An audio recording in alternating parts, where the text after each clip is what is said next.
എല്ലാവർക്കും നമസ്കാരം. പിങ്കി സ്റ്റേറീസ് എന്ന നമ്മുടെ യൂട്യൂബ് ചാനലിലേക്ക് എല്ലാവർക്കും സ്വാഗതം. ഇന്നത്തെ വീഡിയോയിൽ നമ്മുടെ വീട്ടിലുള്ള ജനലുകളൊക്കെ നമുക്ക് എളുപ്പത്തിൽ എങ്ങനെ ക്ലീൻ ചെയ്യാൻ നോക്കാം. നമ്മൾ സാധാരണ വെറുതെ വെള്ളം ഒഴിച്ച് തുടയ്ക്കാറുണ്ട്, അല്ലെങ്കിൽ ന്യൂസ് പേപ്പർ വെച്ച് തുടയ്ക്കും, അതും അല്ലെങ്കിൽ കോട്ടൺ തുണിയിൽ വെള്ളം നനച്ചിട്ട് അങ്ങനെയൊക്കെ പല രീതിയിൽ നമ്മൾ തുടയ്ക്കാറുണ്ട്. പക്ഷേ എന്നാലും ചിലപ്പോൾ അത്ര നന്നായിട്ട് അഴുക്കുകളൊന്നും പോവാറില്ല. അപ്പോൾ വളരെ പെട്ടെന്ന് തന്നെ നമുക്ക് അഴുക്കുകളൊക്കെ കളഞ്ഞ് ജനലുകൾ സുന്ദരമാക്കാനുള്ളൊരു മാർഗ്ഗമാണ് ഇന്നത്തെ വീഡിയോയിൽ ഞാൻ ഉൾപ്പെടുത്തിയിരിക്കുന്നത്. അപ്പോൾ അധികം വൈകാതെ തന്നെ നമുക്ക് അതിലേക്ക് കിടക്കാം. അപ്പോൾ അതിനായിട്ട് ഞാനിവിടെ ഒരു സ്പ്രേ ബോട്ടിൽ എടുത്തിട്ടുണ്ട്. ഇതിലേക്ക് നമുക്ക് 1 കപ്പ് വെള്ളം ഒഴിച്ച് കൊടുക്കാം. അപ്പം ഞാനിവിടെ 250 ml കപ്പാണ് എടുത്തിരിക്കുന്നത്. ഇതിലേക്ക് 250 ml കപ്പിൽ 1 കപ്പ് വെള്ളം ഒഴിച്ച് കൊടുത്തിട്ടുണ്ട്. ഇത് സാധാരണ വെള്ളമാണ് എടുത്തിരിക്കുന്നത്. ചെറു ചൂടുവെള്ളം എടുക്കുകയാണെങ്കിൽ കുറച്ചും കൂടെ നല്ലതായിരിക്കും. ഇനി നമുക്ക് വേണ്ടത് വിനാഗിരിയാണ്. അപ്പോൾ നിങ്ങളുടെ വീട്ടിലൊക്കെ ഉണ്ടാവുന്ന സാധാരണ സിന്തറ്റിക് വിനാഗിരിയാണിത്. 1/4 കപ്പ് വിനാഗിരിയാണ് എടുത്തിരിക്കുന്നത്. അത് നമ്മുടെ ഈ വെള്ളത്തിലേക്ക് ഒഴിച്ചു കൊടുക്കുക. അപ്പോൾ വിനാഗിരി ഇല്ലയെന്നുണ്ടെങ്കിൽ ചെറുനാരങ്ങ നീര് എടുക്കാവുന്നതാണ്. അപ്പോൾ ഒരു 2-3 ചെറുനാരങ്ങയുടെ നീരെടുക്കണം എന്ന് മാത്രം. ഇനി നമുക്ക് വേണ്ടത് ഡിഷ് വാഷാണ്. ഏത് ബ്രാൻഡിൻ്റെ ഡിഷ് വാഷ് വേണമെങ്കിലും ഉപയോഗിക്കാം. ഇത് നമുക്കൊരു 1/2 ടീസ്പൂൺ അളവിൽ ഒഴിച്ചു കൊടുക്കുക. അപ്പം നമ്മളിങ്ങനെ ജസ്റ്റ് സ്ക്യൂസ് ചെയ്യുകയാണെങ്കിൽ ഒരു 10 ഡ്രോപ്പൊക്കെ മാക്സിമം, അതിൽ കൂടാതിരിക്കാൻ ശ്രദ്ധിക്കുക. ഇത്രയും മതി. ഇത്രയും സാധനങ്ങൾ, ഈ 3 ഐറ്റം ഉപയോഗിച്ചിട്ടാണ് നമ്മൾ ജനൽ ക്ലീൻ ചെയ്യുന്നത്. ഇനി ഈ സ്പ്രേ ബോട്ടിൽ നന്നായിട്ടൊന്ന് അടയ്ക്കുക. അത് കഴിഞ്ഞിട്ട് നമുക്ക് ഇതുപയോഗിച്ച് ക്ലീൻ ചെയ്യാം. ഇനിയിപ്പോൾ നിങ്ങളുടെ വീട്ടിൽ സ്പ്രേ ബോട്ടിൽ ഇല്ലയെന്നുണ്ടെങ്കിൽ അതിന് പകരമായിട്ട് നമ്മൾ ഹാൻഡ് വാഷൊക്കെ മേടിക്കുന്ന കുപ്പിയുണ്ടല്ലോ, അത് ഉപയോഗിക്കാം. അപ്പോൾ അതിലിങ്ങനെ സ്ക്യൂസ് ചെയ്തിട്ട് നമ്മൾ സ്പ്രേ ചെയ്യുന്ന പോലെ ചെയ്യാൻ പറ്റില്ല, എന്നാലും നമുക്ക് കുറച്ചൊക്കെ ഉപയോഗിക്കാനായിട്ട് സാധിക്കും.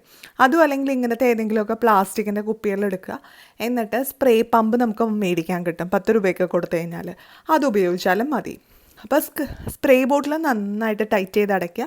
അതിനുശേഷം ആ വെള്ളവും വിനാഗിരിയും ഡിഷ് വാഷ് എല്ലാം കൂടെ നന്നായിട്ടൊന്ന് മിക്സ് ആവാൻ വേണ്ടിയിട്ട് ഒന്ന് കുലുക്കി കൊടുക്കുക. അപ്പോൾ അങ്ങനെ ചെയ്യുമ്പോൾ അതെല്ലാം കൂടെ നല്ലോണം മിക്സ് ആവും. അതിനുശേഷം നമുക്ക് ഇത് ഉപയോഗിച്ച് നമ്മുടെ വീട്ടിലെ ജനലുകളൊക്കെ ക്ലീൻ ചെയ്യാം.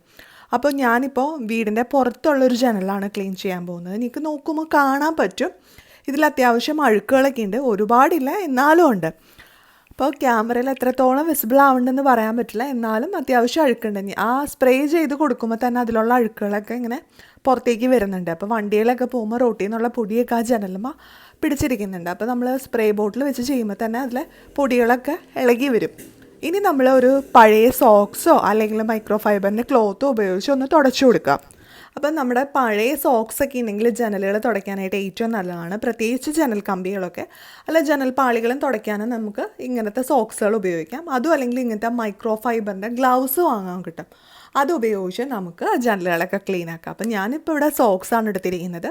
അപ്പോൾ പഴയ സോക്സ് കൈയുടെ ഉള്ളിലേക്ക് ഇട്ടിട്ട് ഇതുപോലെ ഒന്ന് ക്ലീൻ ചെയ്ത് കൊടുക്കുകയാണ്. അപ്പോൾ ചെറിയ സോപ്പിൻ്റെ പതയൊക്കെ ഉണ്ടാവും, എന്നാലും നല്ല പോലെ അഴുക്കൊക്കെ പോയി കിട്ടും. ചിലപ്പോൾ അടുക്കളയിലെ ജനലൊക്കെ ആണെങ്കിൽ എണ്ണമയവും അതുപോലെയുള്ളതൊക്കെ ഉണ്ടാവും. അപ്പോൾ നമ്മൾ ഇതുപയോഗിച്ച് ക്ലീൻ ചെയ്യുകയാണെങ്കിൽ വളരെ പെട്ടെന്ന് തന്നെ ക്ലീനായി കിട്ടും. പള വെട്ടി തിളങ്ങുന്ന രീതിയിലേക്ക് നമ്മുടെ ജനൽ വരികയും ചെയ്യും. അപ്പോൾ ആദ്യം നമ്മൾ ഈ സോക്സൊക്കെ ഉപയോഗിച്ച് ഒന്ന് ക്ലീൻ ചെയ്ത ശേഷം ഒരു മൈക്രോ ഫൈബറിൻ്റെ തുണിയിൽ കുറച്ച് വെള്ളം നനച്ചിട്ട് ഒന്ന് തുടച്ചു കൊടുക്കുക. അപ്പോൾ ആ സോപ്പൊക്കെ നന്നായിട്ട് പോയി കിട്ടും. ഇനിയിപ്പോൾ നിങ്ങളുടെ കയ്യിൽ മൈക്രോ ഫൈബറിൻ്റെ തുണി ഇല്ലയെന്നുണ്ടെങ്കിൽ വീട്ടിലെന്തെങ്കിലും ബനിയൻ്റെ ക്ലോത്ത് ഉണ്ടെങ്കിൽ അത് ഉപയോഗിച്ച് തുടയ്ക്കാം. അതും അല്ലെങ്കിൽ കോട്ടൺ തുണി ഉപയോഗിച്ച് തുടയ്ക്കാം. കോട്ടൺ തുണിയേക്കാൾ എപ്പോഴും നല്ലത് ബനിയനായിരിക്കും. ബനിയൻ ക്ലോത്ത് ആകുമ്പോൾ കുറച്ചും കൂടി ഈസി ആയിട്ട് ക്ലീൻ ചെയ്യാൻ സാധിക്കും. അതിനേക്കാളും നല്ലത് മൈക്രോ ഫൈബറാണ്, എന്നാലും ഇതിലൊന്നും ഇല്ലെങ്കിൽ നമുക്ക് ഈ ഓപ്ഷനുകളിൽ ഏതെങ്കിലും ഒന്ന് ഉപയോഗിക്കാവുന്നതാണ്. അപ്പോൾ വളരെ പെട്ടെന്ന് തന്നെ നമ്മുടെ ജനലുകളൊക്കെ ക്ലീൻ ചെയ്യാൻ പറ്റിയ നല്ലൊരു മാർഗ്ഗമാണ് ഇന്നത്തെ വീഡിയോയിൽ ഞാൻ ഷെയർ ചെയ്തത്. നിങ്ങൾക്ക് എല്ലാവർക്കും ഈ വീഡിയോ ഇഷ്ടമായെന്ന് പ്രതീക്ഷിക്കുന്നു. ഇഷ്ടമായാൽ ലൈക്ക് ചെയ്യുക, ഷെയർ ചെയ്യുക, അതുപോലെ നിങ്ങളുടെ അഭിപ്രായങ്ങളും നിർദ്ദേശങ്ങളും ഒക്കെ താഴെ കമൻറ്റ് ബോക്സിൽ പറയുക. ഇനി അടുത്ത ദിവസം നമുക്ക് പുതിയൊരു വീഡിയോ ആയിട്ട് വീണ്ടും കാണാം.